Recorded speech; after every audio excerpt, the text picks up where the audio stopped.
Hello, good evening. It is Wednesday night, and y'all know what that means. It is another edition of AEW Dynamite up right here on bodyslam.net. I am JPJ. He is Jose on the air. Jose Gonzalez, how are you tonight, my friend? It is a great week. I mean, Double or Nothing, first of all, Sunday was a hell of a Mm. show. Probably my Yeah, favorite so Double or Nothing to date, if we're going to go that far. yeah, I was actually at the top before we dove into what I thought was another, again, just a good string of AEW's. Just they really, I feel like, have kind of found they found it again. Yeah. The we've been talking about it week after week that we've been doing this show, Jose, but I really feel like over the last 2 to 3 months, maybe even a little longer, they've kind of but they've really found it here. And I thought Double or Nothing was one of the best shows of the year. I thought it was a top pay-per-view for them. It was just a tremendous show from start to finish. Yeah, and it Um, was one of those shows that had something for everybody too. Whether you're looking for like more like true like grappling with your wrestling, whether you wanted something more hardcore, mhm. whether you wanted to have like where you were getting a really good women's match, like there was really something for everybody on that card, which is not too often we get to say that these days. So hey, a win is a Yeah, win.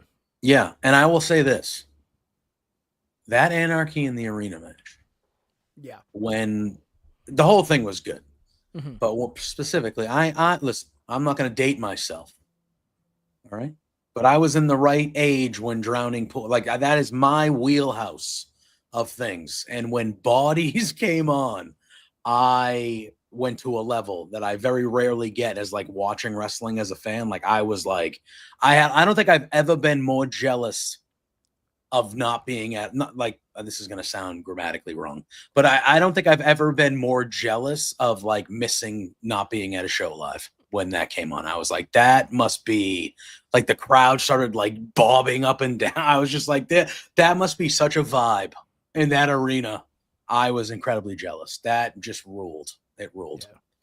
Yeah. All right, but before we dive into Dynamite, why don't you dive into letting us know about our sponsor here at bodyslam.net? We've been talking about it, the Mhm. Shroom Bar and what they offer. Yeah, it's quite newfangled. It's never been done before. I mean, the product itself has never been done before, but this ad read has been done many times. So, but for those that are new or you're not usually here on a Wednesday night, well, first of all, thank you for being here. And Mhm. second of all, this is another great bodyslam.net show brought to you by Shroom Bar, the world's only mushroom protein bar. It's made up of not psychedelics, but four powerful mushroom adaptogens. It has lion's mane, which increases focus, memory, and neuroplasticity, making it easier to form new patterns and learn new things. Next time trying to learn that new move, it'll actually stick in your head rather than forgetting it immediately. It has cordyceps, which increases VO2 max, blood flow, and overall endurance, perfect for an anarchy in the arena match. Mhm. I mean, maybe they shrimbarred it up, maybe they didn't, who knows. It has reishi, which decreases stress. It has turkey tail, which boosts your immune system. We all know we need that in those nasty ass gym mats. Come on, guys. And on top of that, 12 grams of protein in every bar. So make sure you're going to eatshrimbar.com and you're using code BODYSLAM for 25% off of your first order. So, Do it Shrimbar, up. thank you for hooking it up as always. And if you guys want to make sure that you are heard, you are seen, you know the drill, send a slam chat in. So if you guys want to support the show, slamchats.com.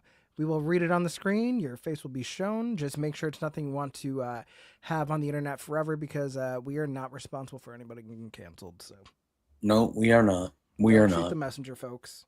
Correct. Correct. Once it's on the internet, it is forever. It is forever. All right. Dynamite this evening. They were in El Paso, Texas on this fine evening, and the show started with the cowboy.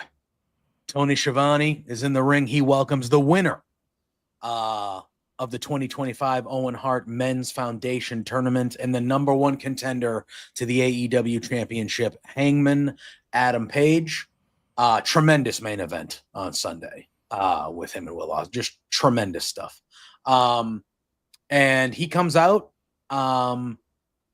and he cuts a great promo. He cuts a terrific promo, and he's kind of he cuts great promos, but this one was really good. Shivani congratulates him over the victory over Will Ospreay. He says over the past 2, and he goes, and if I'm being honest, the past 3 years, I've kind of lost sight of what matters. And he goes, and that's not, the win or loss. It's what you do with the win or the loss. He says at Double or Nothing, 2 men entered the ring, and, he knew one of them would have to be defeated. And he said, so before anything else, he, calls out to Will Ospreay, and he says, thank you for the fight of my life, and reminding me of why I decided to do this in the first place, which I thought was a good touch by Hangman. And then he says, and you also dispelled any notion that I had that you are not good enough to be the guy that carries the flag for this place. So I thought that was an excellent way for Hangman to put over Will Ospreay. And then he starts talking about, one tasted defeat, but one tasted victory. And then he says, I'm not going to try to relish on it too much. He goes, and he was wearing the Owen belt, and he says, because I know that I can't defend this next year, somebody else is going to win it. So this is really not mine. And he takes the belt off and he hands it over to Shivani, and he says, that's it. And then, he starts his focus about the AEW championship, and he's saying, he's won it before. And he says, that's why he's in this business. It is the top prize. He goes, but for 7 months, the thing has been locked in a briefcase and we haven't seen it from the world. And he says that he's going to be the shining light to show the world what those 3 letters mean: competition, creativity, compassion, passion. And he goes, the human dignity in which we all treat each other. And he goes, so tonight I promise that in 7 weeks here in Texas, I will win the AEW World Championship. I will free it from the briefcase. I will hold it over my head for all to see, and I will carry it and defend it with every ounce of my being. And he goes, and that is a promise I will keep. And then Swerve Strickland's music hits. And immediately, I know me, like everybody in that arena, and like you, immediately was like, oh boy, here we go. Swerve comes out. He gets right in his face. He says, and Tony Schiavone's like, all right, guys, like, let's, and he goes, all right, let me see why I'm here. And he shows the clip from the Young Bucks after Dynasty, when they said that they did what they did to Swerve for Hangman. And they said, we know you still love us. We still love you, buddy, blah, blah, blah. And so Swerve, dead to rights, ask him, he goes, I'm not, he goes, did you have something to do with that? Did they do that? Was that true? Is that because of you? And then Will Ospreay comes out. So, well, first of all, Hangman actually calls Swerve a dumbass, which was very funny. And he goes, well, Swerve is saying, you promised the people in Texas you're going to win. He goes, let's talk about a promise that you made to me, that you would never let me be the AEW World Champion again. He goes, so I'm in the ring staring you. And he asks him, Paige calls him a dumbass. He says, I locked eyes on you at Dynasty, but I also locked eyes on Jon Moxley. And he goes, and if I wanted to do what I said, I just would have done it to you face to face. And then Swerve says, you're still full of shit. Yeah. He goes, you're still full of shit.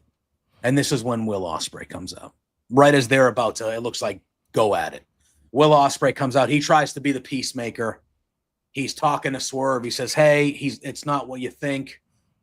He goes, when I lost, he goes, I had the match, one of the best matches of my career. When I lost on Sunday, he had a decision to make. He left, he went up the ramp, and he came back down and he shook my hand, and he did the same thing that you did to me when I lost to you last year. And so Ospreay kind of takes the role of like saying, hey, the 3 of us need to kind of be aligned for us to kind of do this. And Ospreay says we have to be behind him. And the second he says that, Swerve just knocks the mic out of his hand. Like, don't even consider that an option for me. I'm never working with him ever. I'm never doing anything with him. And Swerve leaves angrily. And then Ospreay kind of turns around, and it's not on mic, but you can hear Ospreay say to Hangman, let me talk to him. And Hangman's like, nope, not him. Never. don't talk to him. Nope. And then Hangman leaves. So it kind of turns into it's this Hangman thing, and then it's Hangman and Swerve, and then Ospreay's trying to get everyone to work together.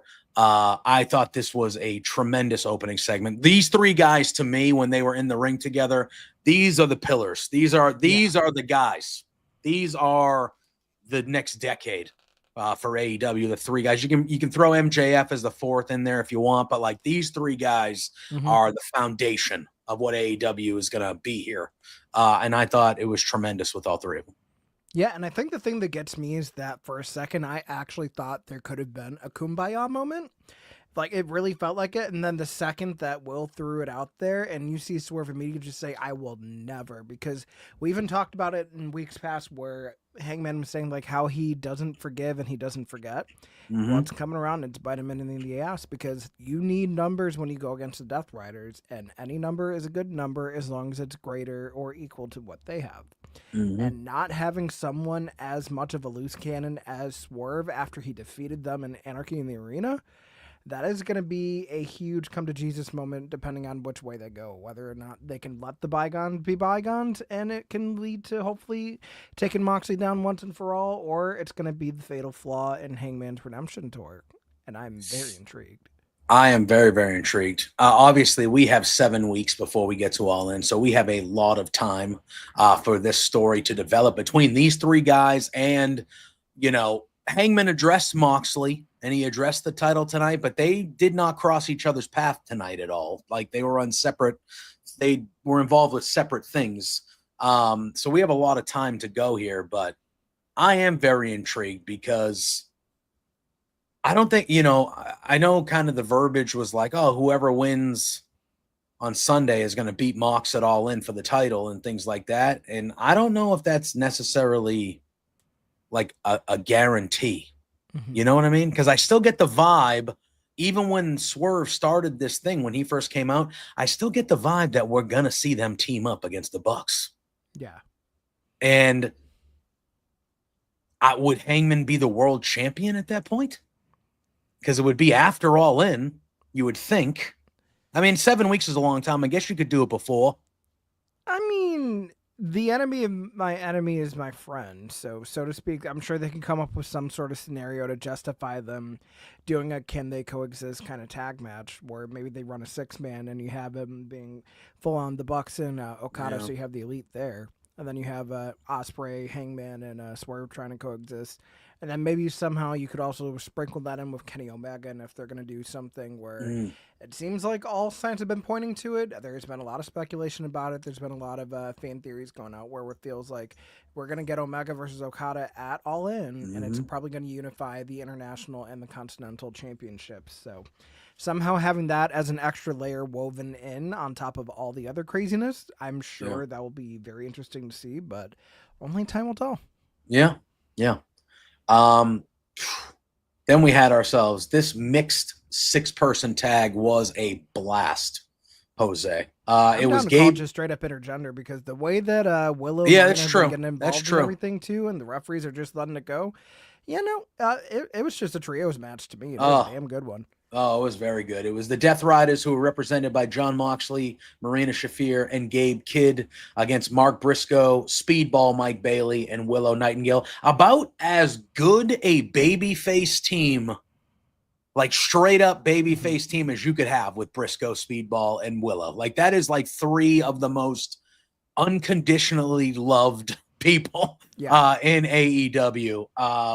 And this match was from start to finish just a blast. Like it was fast paced. You know, AEW, this is really their wheelhouse. These trios and eight person, like they're just really good at them at booking these type of matches. Yeah, and this was like the 5th or the 5th or the 6th week of them. Like somehow they've all been able to stand out against each other and been so good. They've been really good, really, really good. This one was, I mean, it was just tremendous. Obviously, Wheeler Yuta was at ringside. By the time we get to the end of this match, there's, we do see Claudio. We see Commander at some point in this match out of nowhere because he's fighting Claudio. I believe on Collision. They're fighting in a limit. Was it an eliminator match or like a qualifying so the winner match? of that match is going to go on to Fight FX next week, and they're going to have a 4-way for the international title. Correct. So that's one of 2 qualifiers that they're going to have on Collision this week. Yeah, so Claudio comes in towards the end of this, and Commander does his little rope run dive, which is just every time you see it, it's just beautiful. He does that. But at the end, the Death Riders do get the win as the numbers game does once again come into play. And Moxley chokes out Mark Briscoe for the victory. I really wanted the babyfaces to win this one. I felt like there could be a cool angle of heading into, and again, we got time of heading into All In because the Death Riders did lose Anarchy in the Arena. Mm-hmm. I think there could be a cool story of the Death Riders kind of spiraling a little bit, going into All In with the momentum of Hangman. So it's really like, oh, all right, like they're struggling over here, and this is the perfect apex, whatever way they decide to do. But obviously, establishing Moxley. Then Austin Shepard in the chat. Yeah, I think establishing Moxley as like, and the Death Riders as still the group, the team to beat as they are. I had no problem with it. I was really rooting for the babyfaces to win this one. No, and they had plenty of high spots, too, because it felt like at some point all 3 of them were diving to the outside. We got to see, for a while, it felt like Speedball had Moxley's number, which is different offense stuff, where like he was out striking him at points, he was out maneuvering him, and then you kind of see where the tides shift, where like Wheeler Yuta's getting involved, where like he's distracting Ref Aubrey with the steel chair. That leads to him getting Speedball off the top rope, gave Kid putting him in the timekeeper's table. I mean, just everything, including the kitchen sink damn near. And then at one point you have Gabe Kidd kicking out of the Froggy Bow from Mark Briscoe. Mm-hmm. And then the triple submissions that they had where Briscoe passes out to the Bulldog. You had Marina put Mother's Milk on Willow, and then a claw was on Speedball, and all 3 of them kind of passing out and keeping the other from being able to break it up. So yeah, I feel like the Death Riders, oddly enough, kind of needed a little bit of a stat padding with this one, considering they were not the ones that got pinned in Anarchy in the Arena. They were trapped in the ambulance. Yep. And then also kind of like you want your world champion to look strong, at least if you're going into the biggest show of the year. So I can understand Mox kind of needing to look good and get that TKO submission. So, yeah. But yeah, all in all, I am not mad about that opening the card at all. Oh, absolutely not. Yeah, it was a very, very fun, entertaining opening match there. We come back then from commercial and we see Ricochet. And he cuts a little bit of a promo. And he says he's starting to get the lay of the land here and see the landscape for what it is. He basically calls out all the factions. He says Death Riders, Don Callis family, the Ops, Hurt Syndicate, and he says Ricochet needs a crew. And he says once he finds them, he's going to show why Ricochet is simply out of this world. Aha! And he does the little laugh. Mm-hmm. And so Ricochet looks like he's going to be trying to recruit and get himself a little bit of a faction or a group here. How do you feel about Rick? I mean, I know we've been singing his praises here for a little bit, but how do you feel about potentially him leading a stable or getting a group together? Honestly, I don't think he needs it. I feel like I don't think he does either. Especially with AEW, who's always been known to gravitate towards these factions for whatever reason, where it's really getting played out just because of the redundancies. I would love to see Ricochet truly stand alone because nobody can stand the sight of him. Like, not even just burning every bridge, it's just he's so unbearable to be around. Like, whether or not it's because you're distracted by your own reflection in his bald head or just his overall demeanor or just how crazy he gets once you give him a pair of scissors, it's just... Ricochet's not someone that needs a faction, and I don't even think a faction would necessarily need Ricochet. I feel like, if anything, he would be the one that take all the drawing power away from whoever he's going to be aligned with. So I say keep him alone, but we'll see what ends up happening. And then also, before we went to that commercial break, we did get a little vignette from the Hurt Syndicate talking about that is true. The World Tag Title match from Double or Nothing, where they defeated the Sons of Texas, the 5th consecutive successful defense of those World Tag Championships, and MJF's debut as a full-time member of the Hurt Syndicate. MJF vowed to make sure that they hold on to those tag titles and that everybody's going to be strapped up in the Hurt Syndicate, talking about his Triple B that he wants back. And if you do try to cross him, don't be surprised if you wake up in your own pool of piss and blood, because it's nothing personal. It's business. It's pretty good. It's pretty good. Then we had a no DQ tag team match. It was Anna Jay and Harley Cameron against Megan Bayne and Penelope Ford. Megan Bayne and Penelope Ford came out already with chair and trash can in hand. They were ready to go. And Harley Cameron and Anna Jay came out with their weapons, a 2x4 and a bunch of stuff. And this was that type of match. It was a no DQ plunder-ish type match. There were some gnarly spots. Hopefully everyone got out of it unscathed. But it looked like there could have been some times in this match that a few of them got banged up. Which hopefully everybody is fine. But Harley had the steel pipe. She was using it on Megan Bayne at one point. But Bayne was using her power a lot throughout the match. A big double lariat spot at one point, which was really, really good. That got a near fall. Harley Cameron was trying for a powerbomb off the apron. And then Harley Cameron ends up powerbombing Megan Bayne through a table. And then Penelope hits a beautiful standing moonsault onto a chair after they moved out of the way, which was a good little spot there. Then Harley Cameron goes, I don't know. You said you knew the spot where, because it looked like Harley Cameron ended up maybe breaking her nose, maybe, yeah, or so like seriously injuring her nose. I think she was going for some sort of like clothesline on the outside, and Megan catches her and Yeah. sends her face first into those steel steps. So And you that's what I was literally gonna say. see where they Yeah. call Doc Samson over, and like they're trying to make sure her nose is okay. Definitely like leaking like a faucet, but she kind of shoves him off and everything. And then we Yeah. also get into some of the other action in the ring. Anna Jay hits a huge gory bomb onto the steel chairs, but that gets broken up by Megan Bayne. And then it seems like Anna Jay gets taken out when Megan hits the Fates Descent, Yeah. onto that steel chair, because we also see her roll out, and then it looks like her nose is also busted, but they kind of had to cauterize the wound there. And then we see the heels pick up the win with a big doomsday device onto Harley Cameron. But yeah, I mean, it was a fun no DQ match. I hope everybody is okay coming out of it. I mean, there were some other good spots in there. It looked like during the commercial break, there was a Death Valley driver from Bayne to go through the table with Anna Jay. We got to see a huge DDT onto the steel, or the trash can lid to Penelope Ford. That was another big spot there. But yeah, no, all in all, a fun match. I do like the fact that they kind of been trading the wins, but I feel like this is a little bit more decisive, especially with the fact that they literally left it all in the ring when it came to Harley and Anna. So it's going to be interesting to see where they go from here. There's been speculation online whether or not we're going to actually see AEW finally announce some women's tag team championships, which has been long sought after since the days of their own women's tag tournament back in the pandemic. So 2020, 2021. Yeah. But yeah, no, I mean, if they can keep up with building these tag teams in the women's division, even utilize the ones that you have in Ring of Honor, I feel like it's not a matter of if we're going to see those women's tag championships, but when. And it would be hard pressed to do a lot worse than Megan Bayne and Penelope Ford right now. I agree. I think they're kind of presenting them as the top tag team in that division if they are going to go that route. But again, hopefully they were just little bumps and bruises and nothing too serious. But Harley Cameron and Anna Jay is another team that I have grown to really like really fast as well. So yeah, it's been a long time coming. They definitely have the quality and the quantity on the female side of things to have a good division in the tag division if they want to do that. And that gets more women on the show. It gets more women's matches.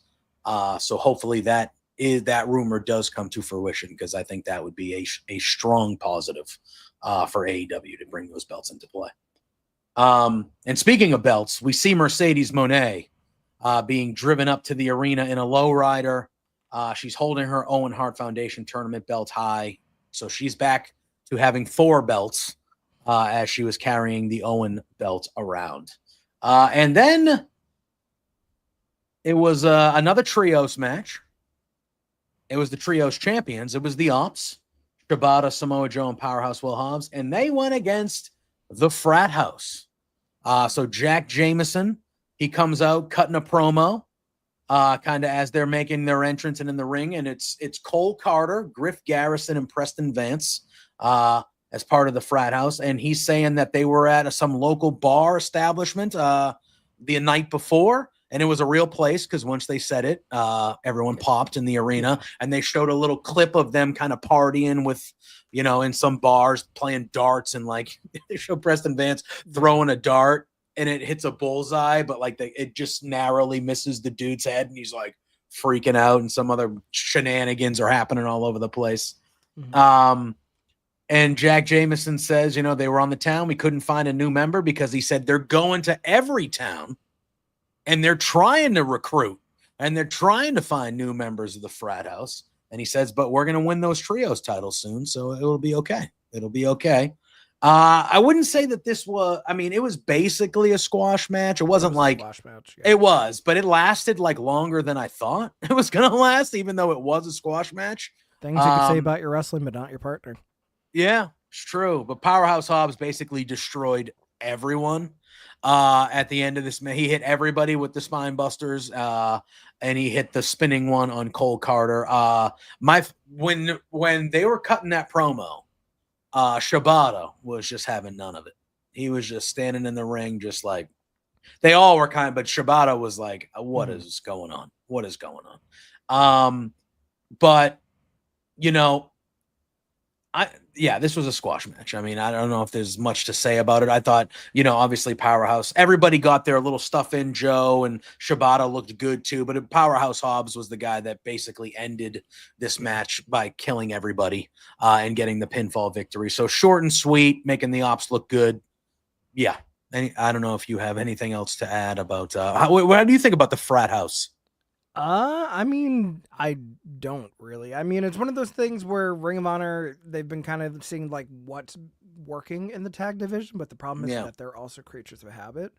So the Frat House kind of been having the stop and go stuff. MXM teaming with Johnny TV's also had the stop and go kind of stuff. It feels like they've been circling the drain with what could happen with Ring of Honor and their tag teams, just because it doesn't seem like they're in a hurry to take the belts off of the Sons of Texas or the Von Erichs and Dustin Rhodes for the six-mans either. So kind of a catch-22 there. So they didn't really give us much to get too hyped about. But I'm never going to complain about like seeing Powerhouse Hobbs go Oprah's favorite things, where you get a spine buster, you get a spine buster, you get a spine buster. But yeah, I liked it. I thought it was fun, and I thought, look, the Frat House is going to be whatever. They're going to go out there and cut those type of promos, and they're going to get certain pops from the crowd because they're goofy and whatever, But like, it's good to see Griff Garrison. It's been a while.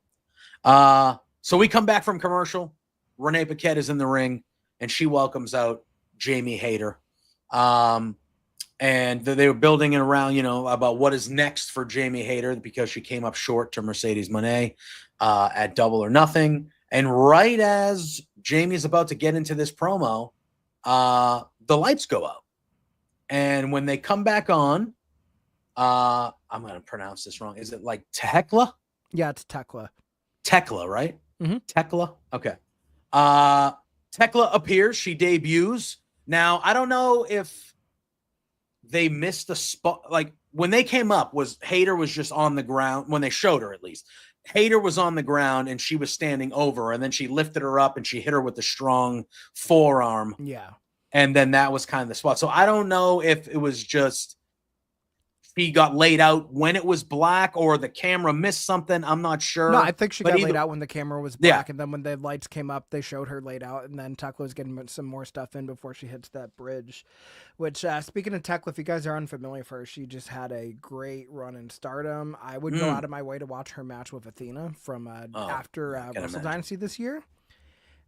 Tekla's real graps, so anything involving her and Jamie Hayter, I'm sat for.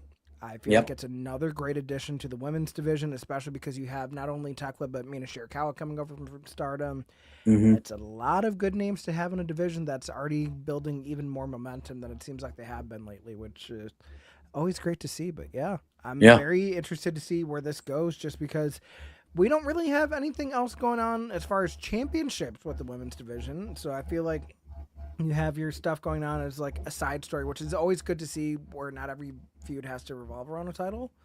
Mm-hmm. If it happened to sneak its way down to Ring of Honor and involve Athena, with any combination of those two, whether it's singles or a triple threat, I would love to see it. Yeah, that'd be a lot of fun. That'd be a lot of fun. She also did like the cool little spider walk, and she did that like little twist move. That was pretty cool. So obviously her first program will be with Jamie Hayter, which will be a lot of fun. Mm-hmm. We got a hype reel for Mystico shortly after this, promoting him, as we have the show coming up in Mexico in a few weeks, which should be a good time.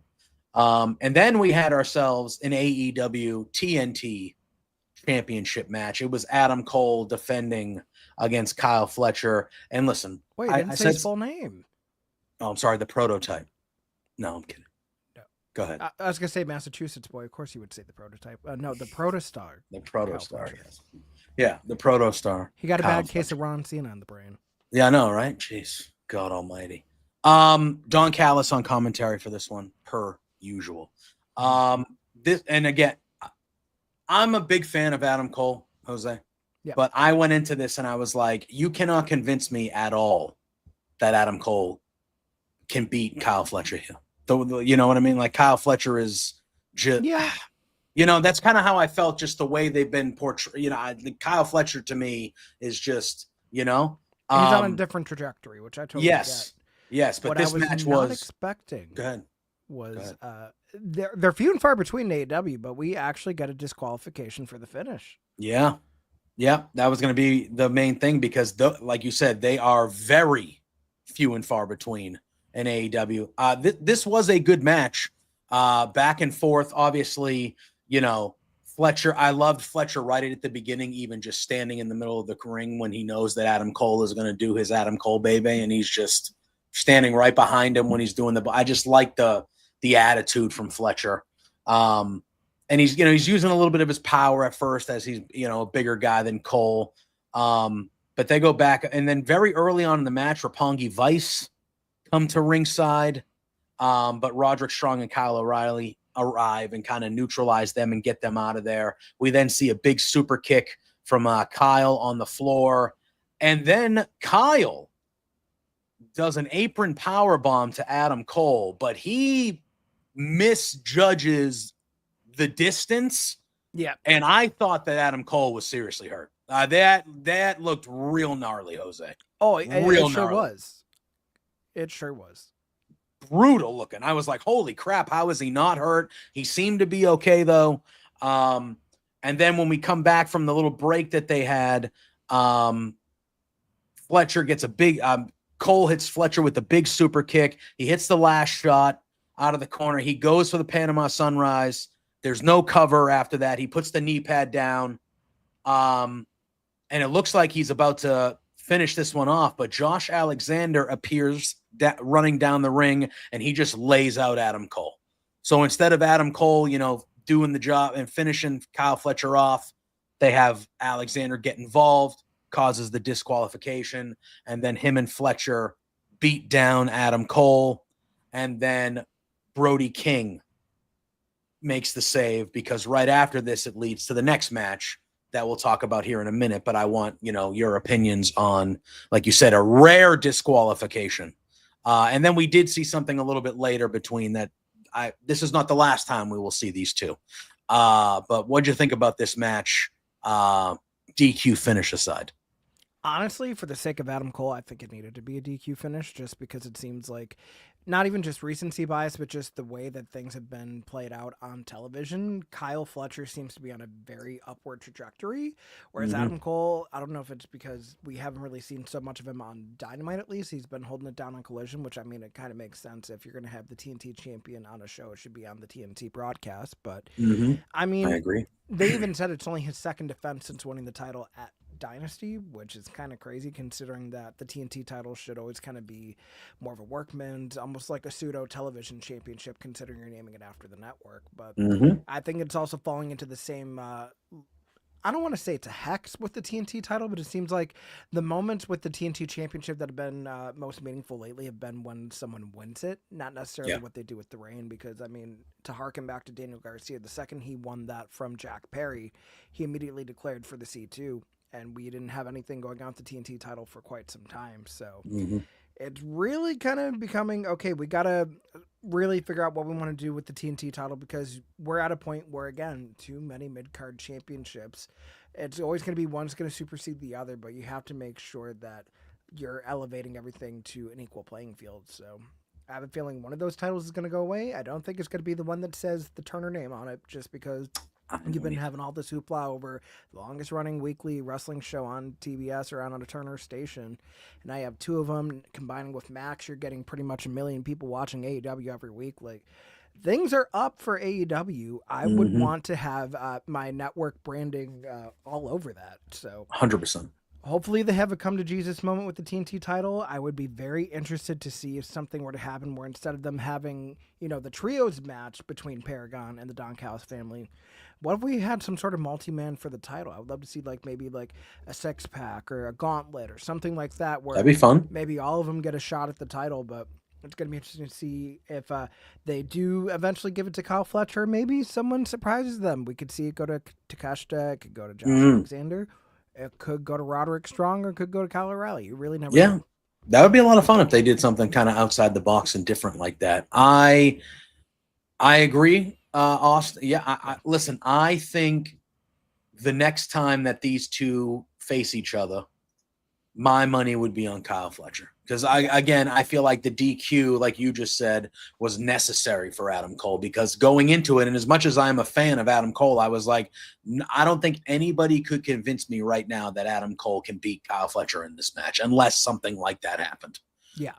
So if they do a rematch, I would expect that we'll see Kyle Fletcher getting some gold soon, but we shall see. Maybe they're kind of setting it up, there is All In coming. So that would be a good big match at All In. So, obviously with Brody King and Josh Alexander kind of coming in at the end of that match, the very next match we had was an AEW International Championship qualifying match between Brody King and Josh Alexander, the winner going in that 4-way. And I'm going to be honest with you, I went on the social media right before this match started, and my tweet was, "Oh, great, another match that Brody King's gonna lose."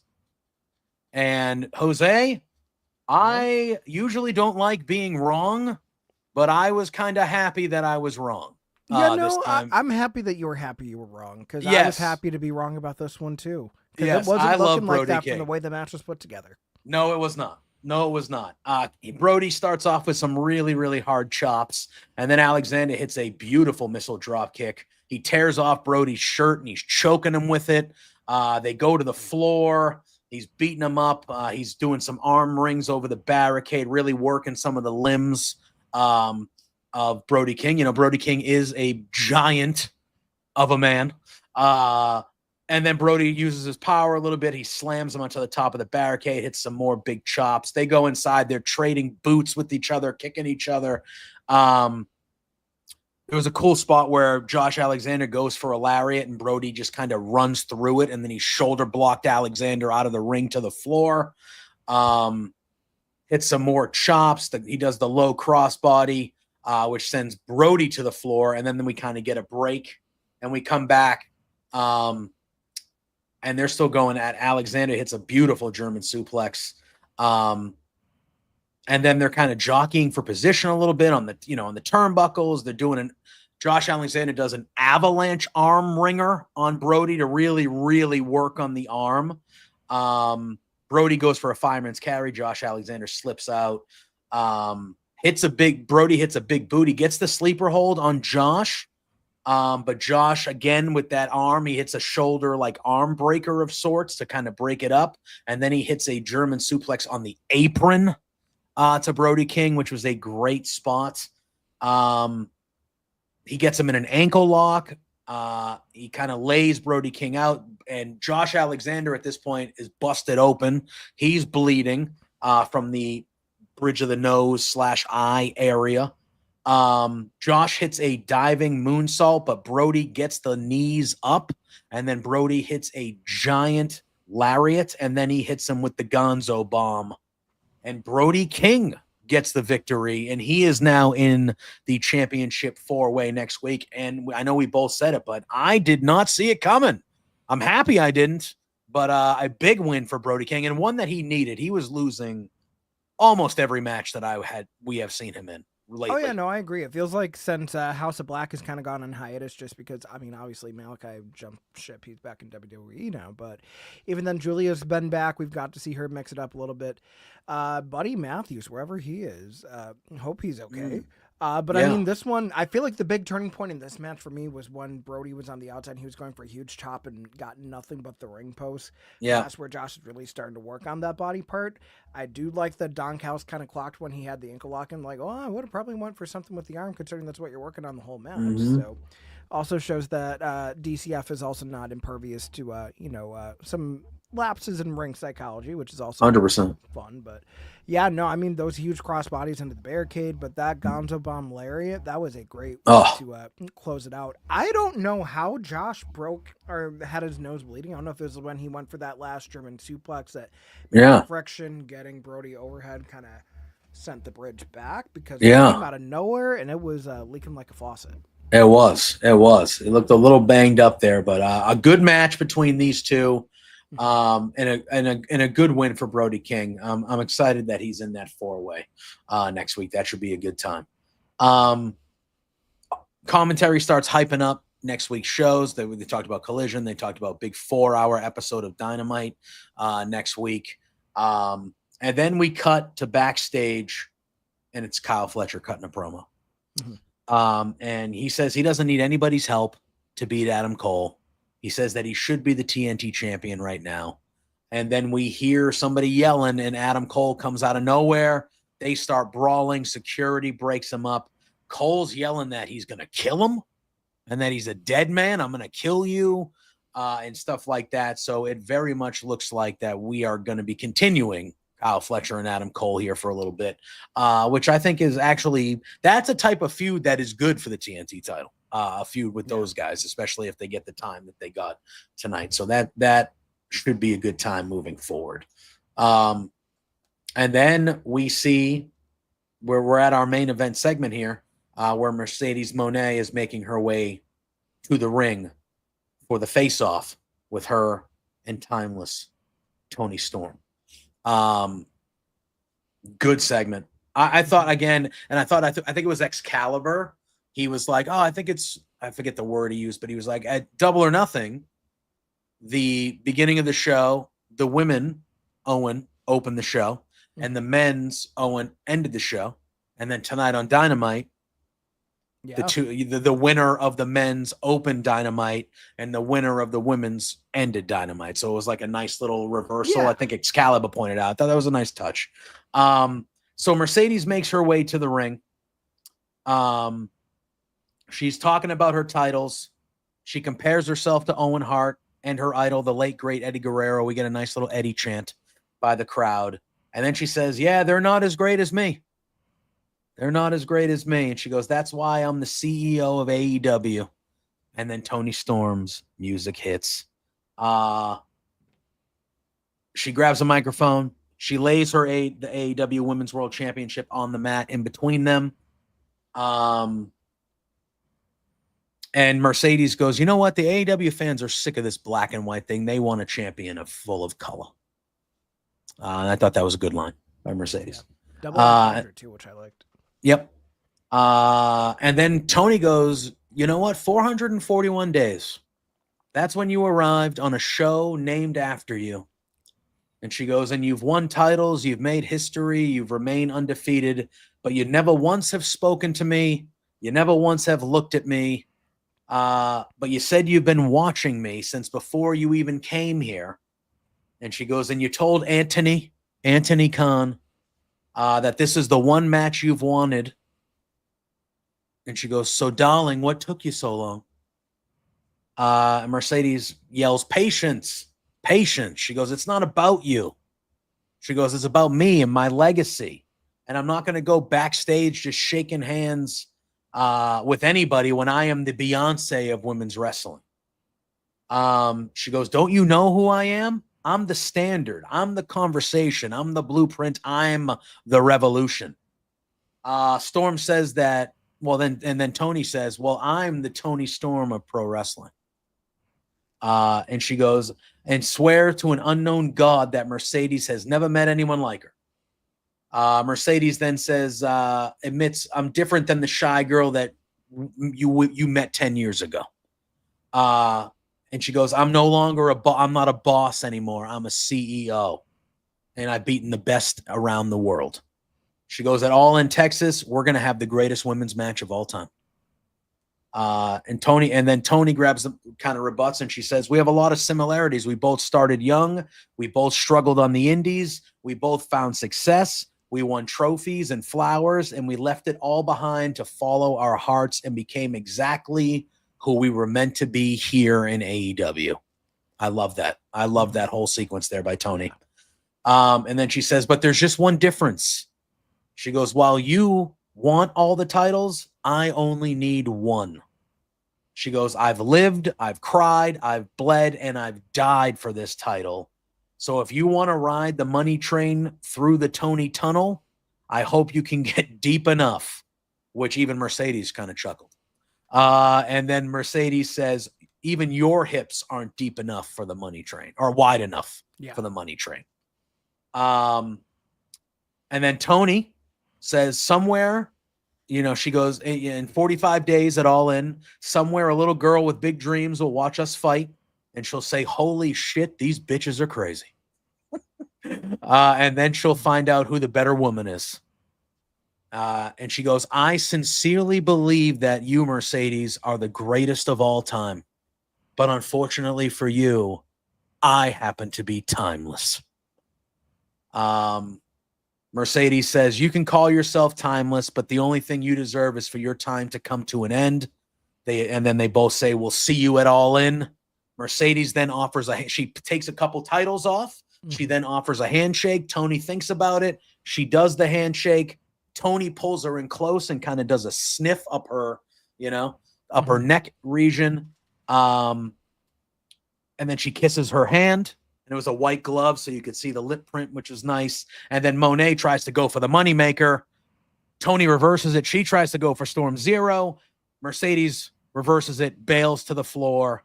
They have a huge stare down, and Tony's music hits. She poses. And then Mercedes kind of walks up the aisle doing her CEO dance. Yeah. And that was the end of the show. Fantastic ending sequence. Both of these ladies were great on the mic. This was great. This was a main event worthy promo battle, and I'm excited for this. It feels like this has the grandeur that you would want for a main event for All In, because we're talking about someone that rebuilt themselves from the ground up, and this whole time that they've been in AEW, from the time where she joined in as a bright babyface that was getting pied in the face in WWE, to the fact that now she had to reinvent herself because she got underestimated as an interim champion. She was ostracized as an outcast. She had to break herself down to become this version of Timeless Tony Storm that went through hell and back with Mariah May to become probably one of the most important baby faces they have in the company, period. And then you also have Mercedes, who's done that in similar strides. I mean, we got to see her come to reset herself with when she debuted in New Japan. She was the IWGP Women's Champion. We got to see what happened when all that got taken away from her with injury, when she was trying to become the first strong women's champion, to everything that we've gotten to see play out in AEW. I mean, there's no denying the fact that women's wrestling has been a huge draw and has also been outrating their male counterparts almost consistently this year. I mean, we talked about the fact that AEW and WWE both got 5-star women's matches for the first time ever. 2 of the first in North America ever. And I mean, you could take a Meltzer rating with a grain of salt, whatever you want, but there's no denying that when it came down to these pay-per-views, that the Women's World Championship match was outperforming the Men's World Championship match. And considering all of the hoopla and the shenanigans that we have going on with the Men's World title right now, and especially if it seems like they're still waiting to pull the trigger on Jon Moxley losing the title because they're holding out for Darby Allin to return, especially now that he has successfully reached the summit of Mount Everest. So you know he's going to come back, which is a good thing. Yep. I feel like if there was ever a time to have a women's main event on a pay-per-view, it's this tandem with these stakes. We thought that we could have maybe got there with Athena versus Mercedes, but this is truly not even just a winner takes all moment. It is everything that you want for a homegrown AEW world champion to come and be toe to toe with someone that's been undeniably the best everywhere that she's gone. Mm-hmm. Yeah. I picked Hayter to win that match. I picked her. And yeah, I picked Jamie too. I thought it was going to happen, and we would have had a very different story going into All In. Yeah. After seeing what happened tonight, I am totally okay being in the wrong on this one. Oh, 100%. 100. And look and that's not an anti-Mercedes pick. I just thought, there's good story there. You can kind of get Mercedes and Athena, get 2 giant matches instead of 1. But after, there was even with me picking Hayter, there was no denying that the biggest match they had is Tony and Mercedes. That's the biggest match they had. They obviously went with it, and then you see what this promo was for tonight. And I agree with you. I think this should be the main event at All In. Because is a hashtag that's going around that's starting to get some traction. It's hashtag Timeless Monet main event. So yeah, so I think there is that in your post. Yeah, I think there is a strong chance that by the time we get there in 45 days or so, that this could and should be the main event, especially, and I mentioned it earlier, I'm not 1,000% sure that that Hangman is gonna win the belt off of Moxley, because I do think listen, plans change all the time. We could be wrong, but Darby I just feel like Darby's still out there, man. And I feel like the Hangman Swerve and Bucks thing and Darby, I'm not sitting here, and again, we got time, but I'm not sitting here right now thinking that Hangman is like, oh, Hangman's definitely, that's the end. Because I don't think so. Me neither. As much as I love this redemption for him, I feel like there's more of a story to tell with his failure. Because it's one thing to win the Owen and have like that moment. I feel like that was supposed to be the feel-good moment. I don't think it's him going all the way to win the world title again. Especially considering the fact that him and Swerve are not in each other's good graces. And we've already seen one unintentionally screw the other. Yeah. I mean, the shoe's going to fall on the other foot. And then we're going to be back to where we were last summer. So who knows what the hell's going to happen with All Out, with Forbidden Door. There's going to be a lot more story there with the failure of Hangman to realize the ultimate dream of becoming AEW World Champion yet again. But yeah, I'm hard pressed to be convinced otherwise of what could else be the most appropriate main event with what we know so far. Yeah, a lot can happen in 7 weeks. I'm just saying as it stands right now. And if you're a betting person, I would put your money on Mercedes versus Tony being the first AEW Women's pay-per-view main event at that's bigger stage than All In. No, there isn't. And to me, again, I know they've main evented, but like you go into your biggest show of the year, All In, I just feel like have a match that's going to end the show that is going to be a one-on-one, straight up, just really good wrestling match where there's going to be a decisive winner at the end, because even though it could be a great main event, the Death Riders is going to come with nonsense. There's going to be, interference and all these things. And you want to do that at a lot of your pay-per-views, that's fine. I just feel like when it's one of your big ones and All In is your big one, that's not, you don't want to end the show with a shenanigans type of finish. Like, no.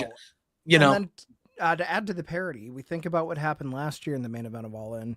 We saw Bryan Danielson avoid, well, at the time, temporarily avoid retirement by winning the AEW World Championship in the main event. Mm-hmm. What was Bryan Danielson's last main event on pay-per-view in WWE? WrestleMania, the Triple Threat WrestleMania, right? Yep. And which WrestleMania was that? Oh, God. 34? Well, 37, but... 37, yeah, that's right. What was the main event the opposite night that WrestleMania? Oh, God.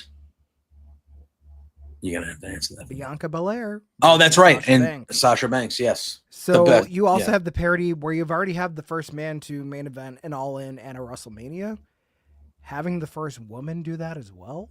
Yeah. And you're talking about Bryan Danielson is in GOAT conversations for men's world wrestlers. Anyway. Oh, for sure. Oh, yeah. Mercedes rightfully so in that conversation on the women's side of things. Yeah.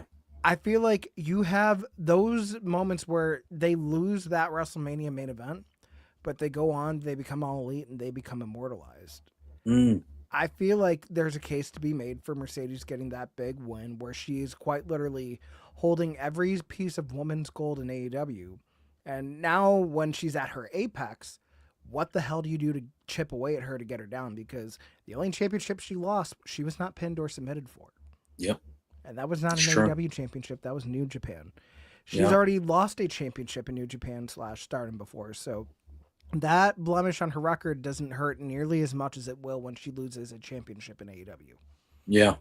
We got Austin Shepard saying that he thinks the Bucks are going to cost Hangman. It wouldn't surprise me because I feel like that's something that you could set up for All Out where maybe you have that Strange Bedfellows tag match. If it doesn't happen before All In, it could definitely happen after. Yeah. And that's also where you kind of figure out, okay, what the hell is Will Ospreay going to do? Because do you have him stick around with this, or does it have to be Swerve and Hangman trying to let bygones be bygones, and then all hell breaks loose? Mm. Yeah, and then we have Mike in the chat saying, I think Swerve helping Hangman against the Death Riders is a monumental moment, potentially. I just don't think it's going to be enough. That's what makes me think. I think we're going to see Darby at All In, if it's possible. Again, I feel like he comes out after the match, but I think what's going to end up happening is that Swerve has the intentions of helping Hangman. And it seems right when he's about to help him, he misfires and he ends up costing Hangman. Then we see Death Riders doing Death Rider shit, and then Darby's music hits and he comes down that long ass ramp in a skateboard. And that's going to be where you set up the stuff for the fallout, where you have him probably winning it either. I would say just do it at All Out instead of waiting till WrestleMania. Yeah. Because, I mean, honestly, I hate when we have like wait for the hometown shows because half the time I'm so conditioned to people losing at the hometown shows because I've been burned in the past before by one company, but I've also seen champions crowned in another in my hometown. So who the hell knows what's going on? Oof. Yeah. But I thought, listen, I thought Double or Nothing was one of the better pay-per-views they've ever put on. And I thought they followed it up tonight with a really good episode. I thought, like I said, the opening promo with Swerve, Ospreay, and Hangman, and then this closing promo with Tony and Mercedes were the standout segments of the show. But I thought, again, the matches, I just thought AEW is just humming right now. They're just humming. And they've been humming for a while. And you know they're humming because we have so many shows from the other company trying to counter program everything going on, where you're basically setting up NXT to fail every time AEW is on pay-per-view.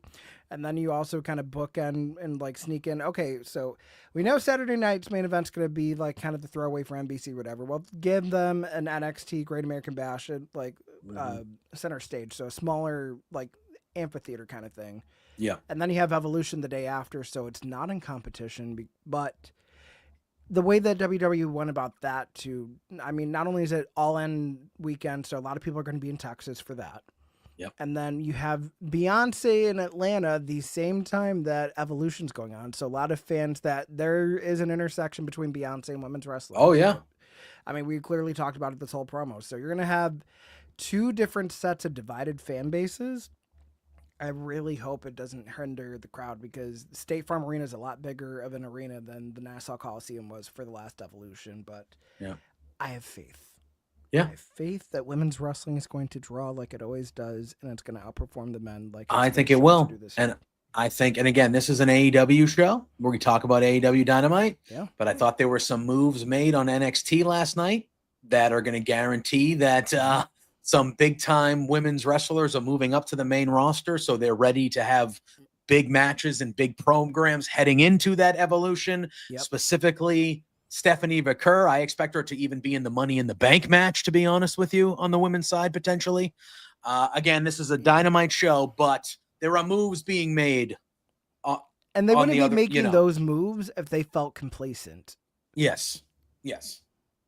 So, wrestling, we're in a good spot. And again, Sunday night, you had dual pay-per-views, and they both opened with two really, really great women's matches because Sol Ruka and Kalani Jordan had a really good opening match on NXT too. So women's And the wrestling shock in value general. of Trick Williams, who's a WWE contracted Yes. wrestler, winning the TNA World Championship Yeah. in the main event too. So, Yeah. I mean, they're It's really crazy. trying to pull out all the stops to try to keep eyes Yeah. from watching AEW, but AEW is proving to be undeniable right now. So Listen, look, you could tell, Tony was asked in the press conference afterwards about that, and I thought he had actually a great answer. And he was like, yeah, this is the most counter programming that I can remember since the Jim Crockett days. And then he just kind of smiled and he said, yeah, I just think this time it's just going to end up a little differently than that did. And he just had a smile. And I think that's, that to me, because that's him talking a little shit. Like, I'm not scared of you. We're just going to keep having good shows and do our thing. Like, I don't care. But I was a little bit of like, it was a little bit of personality. It was a little bit of cockiness to it, but that's the type of Tony I want. I don't want to see the Tony that we've seen before where you could tell he's rattled. He didn't seem rattled when he was asked about them. And a lot of the times in the past, he seemed rattled before, Yeah, when you're focused on making the product as good as it can be, and people are letting you know that it is as good as it can be, and there's even more that they would like to see, then it really doesn't matter what the other side's doing. Just keep focusing on hitting the hits. Like, you're in a great stride right now with AEW. If you know that you're doing everything in your power to put on a great product, and you're seeing that reciprocated with fans in attendance, with ratings going up, with subscriptions going up for Max, with people going out of their way to buy the pay-per-views because they're worth paying anywhere from $25 to $50 depending on where you get it from every time, when you guys don't have like some sort of just, we'll throw it in for streaming deal that's going to be like mostly advertisements in between matches. No, like, they're giving a true alternative to the other big company, and it's giving something for people that want a certain style of wrestling to finally be seen again. I agree. And it's giving us a real good time on Wednesday nights right after Dynamite, because we get to come on here and talk about some badass wrestling shows. Yeah, we have not had a lull of a week since we've started this program, so I don't know if it's worked out. I think it's us. I think it's clearly us. They knew we were starting, and they were like, you know what? We got to do our boys right, and we got to make them, No, but it's been really, really good. And we're heading into what they consider their biggest show of the year. So it's only going to get better as we continue along to their, top show of the year and beyond that.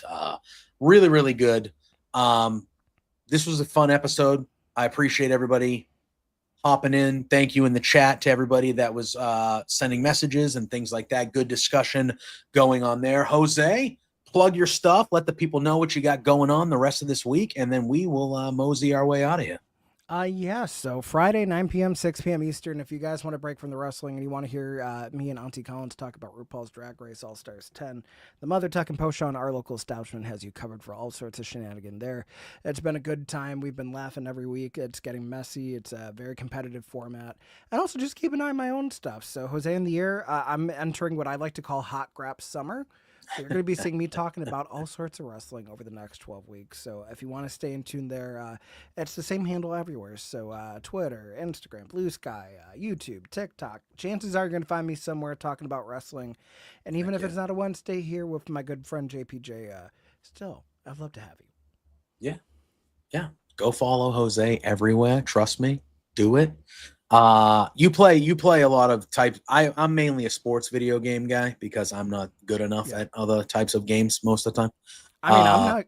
For the longest time, my slogan was "Can't aim, still game." So I'm not much better. But yeah, I mean, if you guys enjoy first-person shooters, I'll play Call of Duty. I'll play Valorant. If you enjoy fun stuff, I'll play Fall Guys on a whim. We have Jackbox stuff. I'm a Tekken player. If you like seeing me break out that giant arcade stick that's somewhere buried back there. You never know. So. Awesome. You can follow me at JPJ Loves Gaming everywhere. I also stream on Twitch. I just got a new shoot job, so I've been training for the new shoot job. So my schedule has been absolutely bananas the last 4 or 5 weeks. I got a couple more weeks to go. So my streaming, not doing wrestling stuff, has been dwindled down here. But I think once I'm done training, that'll pop back up. But yeah, I usually stream a few times a week playing some video games, mainly sports games, but we have a good time over there. Obviously, every Wednesday night here after Dynamite, you can find me and Jose. Monday nights after Monday Night Raw right here on this very channel. Raw Dogs. It's me. It's Corey Hayes.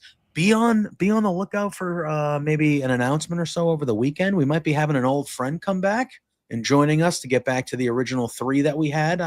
But I'll let that become an official announcement when that person wants to announce it. But just saying, just keep an eye out. Tomorrow, Thursdays, that's kind of my day over on Love Wrestling. 9 a.m. It is me and my pal Drew Nicholas. We do a show called Firmly Inc. We'll obviously be diving heavy into Double or Nothing in last night's Dynamite. We also talk about WWE. So, they had a big weekend too. They had Saturday night's main event. They had NXT Battleground. They had Raw. And then that NXT had not just that one title change at the end. Ricky Saints lost his title to Ethan Page. There was a lot of stuff that happened last night on NXT. And then tomorrow night, 8 p.m. Jose, I know you might know this person, but a certain retiree might be joining Pluggo and I tomorrow. You say retiree? I have 1 or 2 people that come in. Yeah, it's the one that you probably popped in your head first. I would maybe not Gail Kim. Oh no, then it's the other one. It's the other. Trust me. Hey Gail, if you're watching, please. Well, I could think of the other one. A CPF, as some might say. Yes. So tomorrow night, 8 p.m., the flagship show over at Love Wrestling. Me and my main squeeze Pluggo between 2 beards. But if you follow me at JPJ Loves Gaming, you'll find all that fun stuff and where to go and all that stuff. So appreciate everybody watching. Appreciate everybody hanging out in the chat. I appreciate you, Jose. I appreciate you, JPJ. Yes. Until next week, everyone enjoy the weekend. Do some cool stuff. Stay safe. Thanks for watching here at Body Slam. We will see you all real soon. And until then, peace out. Later.